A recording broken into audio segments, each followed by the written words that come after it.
Obrigado, Lidiane, e também é um privilégio estar aqui com vocês para refletir sobre esse tema bastante sugestivo, que é sobre a cultura do reino de Deus, aliás, o reino de Deus e a cultura, né? E eu confesso que eu fiquei bastante empolgado, porque eu gosto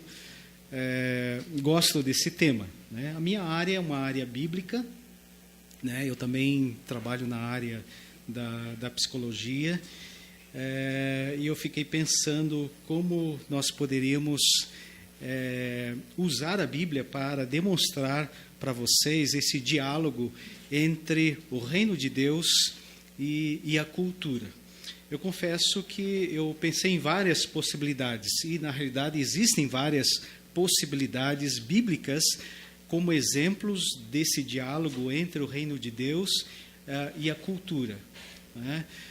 Me passou pela mente falar sobre como João, ao escrever o seu evangelho, usa o conceito logos, né, lá do grego, né, e faz uma ponte lá entre o judaísmo e também a cultura grega, e fala que esse logos é Jesus, e ali prega o evangelho, né? Eu fiquei muito tentado a pegar esse texto, ou seja, lá João capítulo 1, e comentar com vocês. Uma outra possibilidade seria também pegar a carta de Tito, uma carta em que o apóstolo Paulo ele menciona um dos poetas gregos, né, e fala alguma coisa a respeito da cultura dos cretenses, e o modo como ele trabalha também ali a carta, as recomendações, ele vai mexer com elementos da cultura ali, mostrando como que o reino de Deus ele faz esse diálogo e até mesmo transforma as culturas dos povos. Mas eu não resisti pegar um outro texto lá do Novo Testamento, que é o apóstolo Paulo lá em Atenas, que está lá no capítulo 17 de Atos, né, dos versículos 35, acho que é o 34 ou 35. Né? E eu gostaria de comentar algumas coisas a respeito daquele texto e pontuar assim como é que o apóstolo Paulo ele articula, né, a sua mensagem à cultura ali dos gregos. Ok? Antes de mais nada, eu gostaria de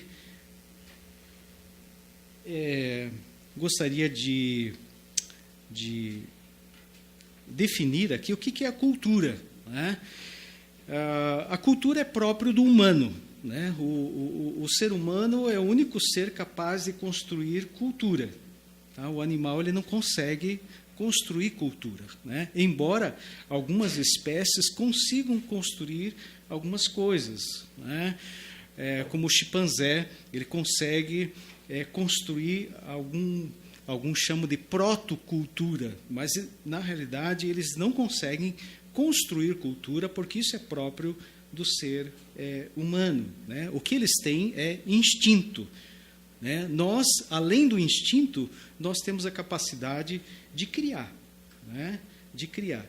E aqui nós temos um conceito de cultura. Cultura significa todo aquele complexo que inclui o conhecimento, a arte, as crenças, a lei, a moral, os costumes e todos os hábitos e aptidões adquiridos pelo ser humano ou construídos pelo ser humano, não adquiridos, mas construídos pelo ser humano, não somente em família, como também por parte de uma sociedade da qual é membro. Talvez essa definição tenha deixado de lado rituais, né, que seria importante talvez inserir aqui nessa definição. Eu gostaria de fazer algumas declarações aqui. Cada uma dessas declarações daria, né, pano para a gente desenvolver, mas nós não temos tempo. Mas eu gostaria de fazer algumas declarações aqui que estão nos próximos slides.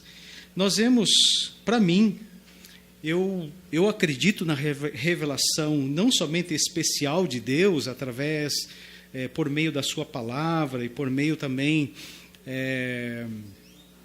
por meio da intervenção de Deus, né, na história e através de Jesus também, mas eu também creio na revelação natural.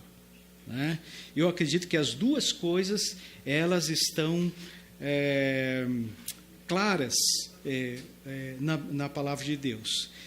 Algumas assertivas aqui. Revelação geral de Deus é importante, mas ela é incompleta.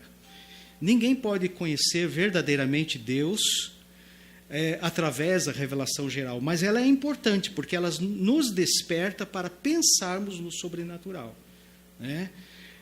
Nas coisas criadas, e Atos 17, 27 nos fala a respeito disso. A gente também vê que nós podemos conhecer um pouco desse artista que é Deus através das coisas criadas. O apóstolo Paulo, lá em Romanos, ele vai tocar nesse assunto, né? Embora não saibam, de repente, quem é o autor dessas obras. É possível também supor um Deus superior conquanto desconhecido, que é o que acontece lá em Atenas, né? Há uma suposição de um Deus desconhecido, mas eles não conhecem quem é esse Deus. Tá? E o ser humano também tem naturalmente conhecimento do que é certo e errado, mesmo através da criação. Tá? Então, essas são algumas assertivas aqui a respeito da revelação geral. Em relação à revelação especial de Deus, eu vou fazer aqui também algumas declarações em relação à cultura.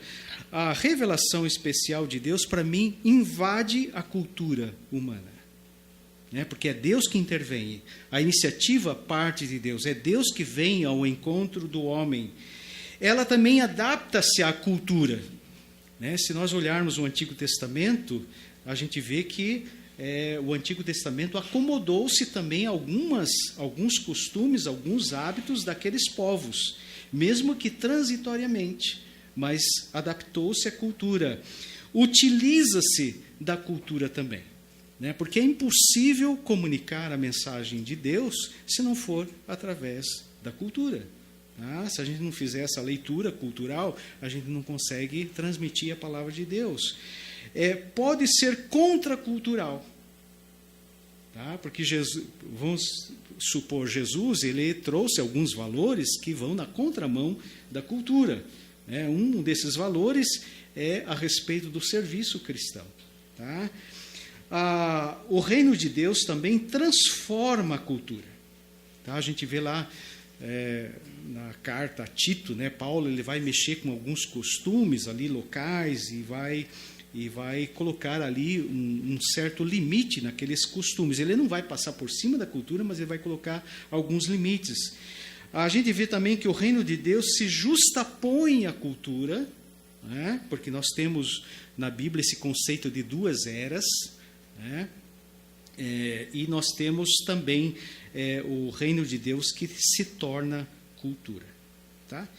E aqui eu gostaria de começar falando lá sobre Corinto. Né? Vocês conhecem a história, o apóstolo Paulo estava em Atenas esperando Silas e Timóteo, que estavam em Bereia. Enquanto eles não chegavam, o apóstolo Paulo foi dar uma volta.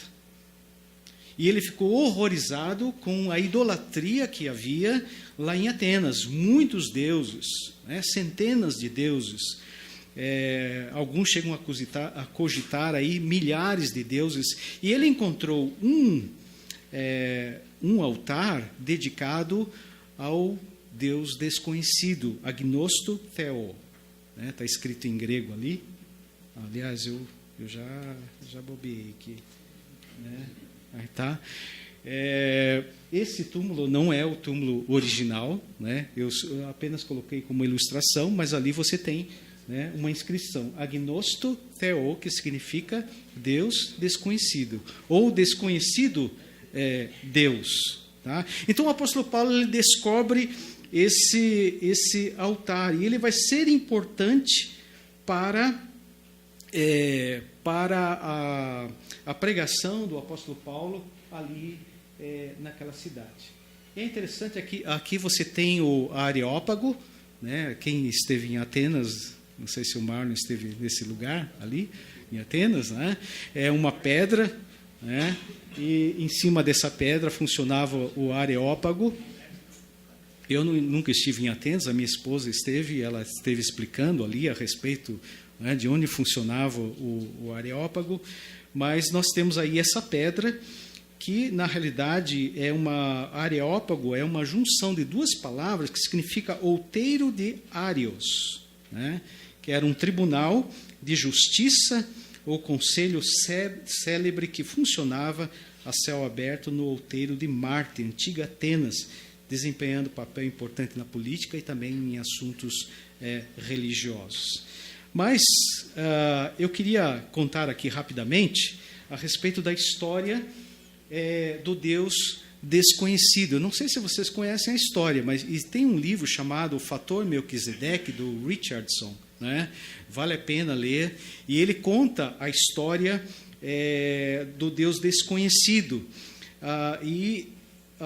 Diógenes Laércio, né, conta uma tradição como história, né, numa obra clássica chamada As Vidas de Filósofos Eminentes, e isso teria ocorrido no século VI a.C., quando Atenas estava sendo devastada por uma praga, né? E conta-se, né, que, fracassada ali por apelar a centenas de deuses, eles mandaram chamar Epimênides, lá na ilha de Creta, era considerado um profeta, para vir até Atenas e dizer o que eles poderiam fazer para que aquela praga cessasse, né? E aí Epimênides deu algumas orientações e ele acabou sugerindo que eles sacrificassem ao Deus desconhecido, né? Eu estou encurtando a história, tá? Na realidade, ele manda soltar várias ovelhas, e onde as ovelhas parassem, né, aquelas ovelhas seriam sacrificadas a esse Deus desconhecido, e aí ele manda construir esse altar ao Deus desconhecido, e a praga cessou, né? E é interessante que Lucas, ele vai, lá no livro de Atos, ele vai confirmar a existência desse altar, né, ao Deus desconhecido, tá? Infelizmente, esse altar ele está aí desaparecido, né? Os atenienses, os gregos, esqueceram desse altar, quem sabe até mesmo de pesquisar um pouco mais a respeito desse Deus desconhecido. E é interessante que Paulo, ele vem lá no Novo Testamento, ele encontra esse altar e ele usa essa inscrição para falar aí aos atenienses, tá? E aí ele está na cidade, ele começa a falar nas sinagogas, ou na sinagoga, né, e começa também a pregar o evangelho ali no ágora, né, no mercado, e alguns filósofos o ouvem, né, e o levam para esse tribunal chamado Areópago, para que ele pudesse expor que história é essa de deuses estranhos que ele estava pregando. Mas um fato assim interessante é o seguinte, que a palavra theos, que significa Deus, né, não era uma palavra desconhecida para os gregos, porque eles tinham essa palavra no vocabulário deles, né? E os tradutores do Antigo Testamento para o grego, que seria a Septuaginta, eles estavam pensando como é que nós vamos traduzir Elohim, que é hebraico, para o grego. Eles pensaram em Zeus, só que Zeus, ele é filho de dois deuses. Então, Zeus não poderia, né, ser equiparado a Elohim, porque ele é um Deus criado. Zeus é um Deus criado, né? Então, eles chegaram à conclusão de usar a palavra theos, mas com o θ, ou o TH, né, aqui como vocês estão vendo, em letra maiúscula. E é exatamente assim que está lá na Septuaginta, Tá? E aí o apóstolo Paulo ele vem pregando o evangelho utilizando esse termo Deus, mas com letra maiúscula. Né? E é interessante a gente ver aqui que os epicureus e os estoicos eles estavam ali presentes. Tá? E um outro detalhe aqui também importante é que Xenofonte, Platão e Aristóteles eles usaram Theos como nome pessoal para um Deus supremo em seus escritos, com letra maiúscula. Né? Olha só, bem interessante isso. Né? E aí os tradutores, eles aproveitaram e traduziram o nome Elohim por Theos, com letra maiúscula. Mas eu queria aqui, rapidamente, ver o seguinte, olha só, a sabedoria aqui do apóstolo Paulo.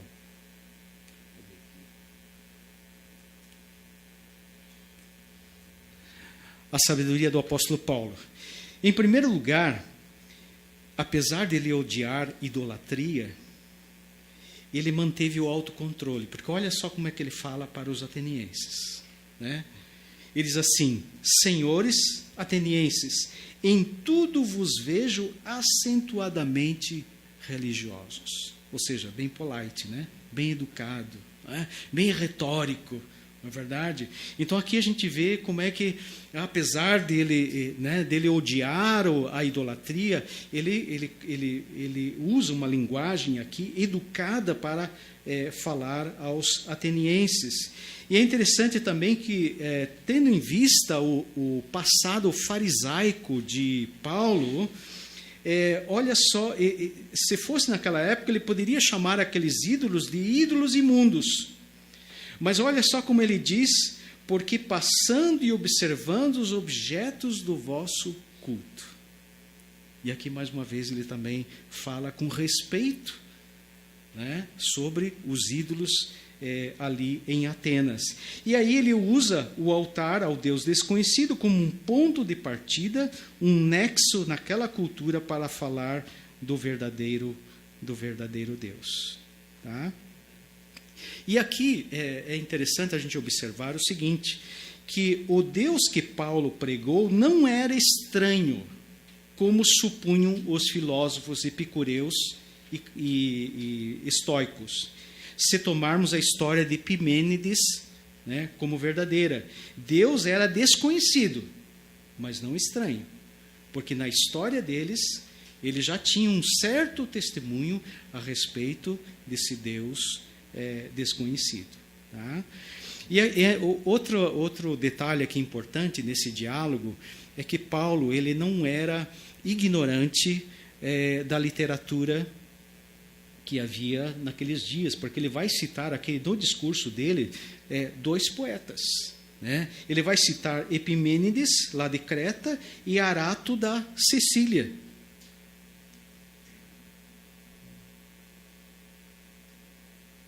Arato da Sicília, ou da mesma região que vinha o apóstolo Paulo. Né? E é interessante, como nós já dissemos lá na carta de Tito, Paulo também vai citar mais uma vez Epimênides e vai chamá-lo de profeta. Olha só, de profeta. Então a gente vê aqui que Paulo ele usa aqui autores seculares, até mesmo para embasar parte da sua mensagem. Será que nós deveríamos fazer a mesma coisa hoje? Utilizando a revelação geral de Deus para também embasar a nossa pregação no Evangelho? Né? E é interessante que o apóstolo Paulo, ele começa a sua pregação pela criação. Por que ele começa pela criação? Porque ele está falando para gentios, ele está falando para gregos. Quando ele fala para judeus, ele utiliza o Antigo Testamento, porque é do conhecimento dos judeus. Mas quando ele fala para gentios, ele começa pela criação. E aqui nós temos uma sequência, né? Se alguém quiser pregar sobre... Nós temos a sequência de dar um bom sermão aqui. Né?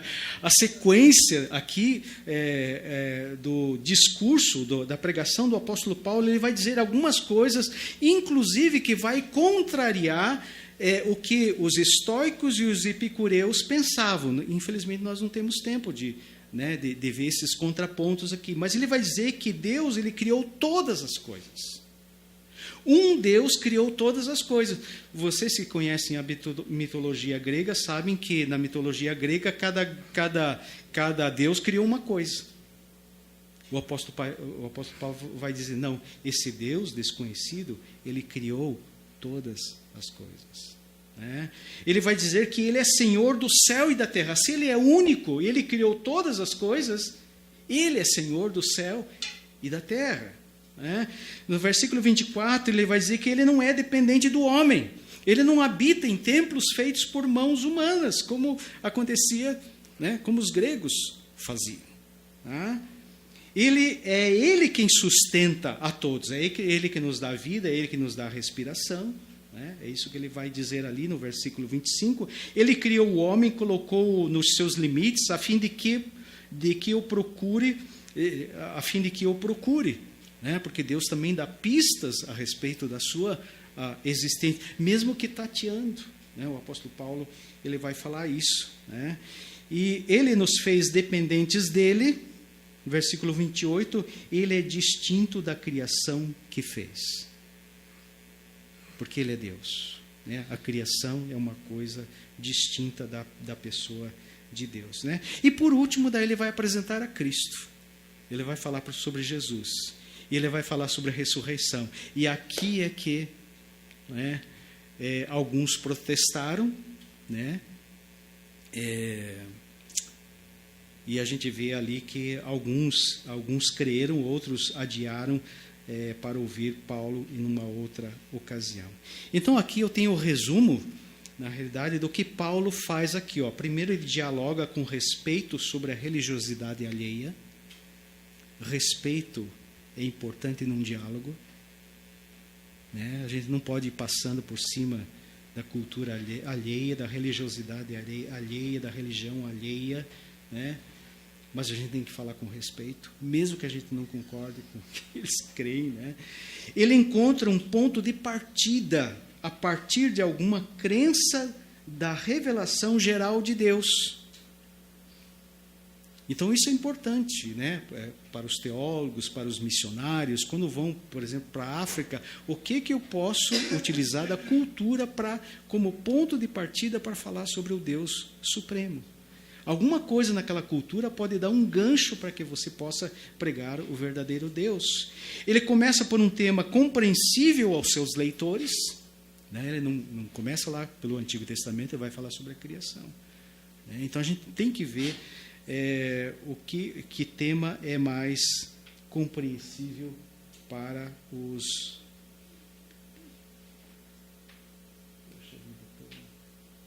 Aí ele prega o verdadeiro Deus Criador, ele cita verdades ditas por personalidades seculares, né? Porque a gente às vezes pensa que a verdade só está na Bíblia. Gente, a verdade também está fora. Esses tempos atrás eu fui numa pastelaria, eu vi numa folhinha lá, uma coisa assim, um dito muito maravilhoso, e eu pensei assim, poxa, como eu gostaria que Jesus tivesse dito isso. Então a verdade, né, que é dita fora da revelação especial de Deus, também coincide, porque Deus também está presente na criação. Né? E ele termina daí falando sobre Jesus, que é o único caminho, né, para Deus. Então, gente, eu talvez até já tenha dado a resposta aí, mas acho que não. Completa aí para a pergunta que eu deixei para os alunos. Ok? E a pergunta que eu deixei para vocês é justamente essa. Né? A semelhança de Paulo em Atenas, como podemos pregar o Evangelho, o reino de Deus, de maneira transcultural nos dias de hoje?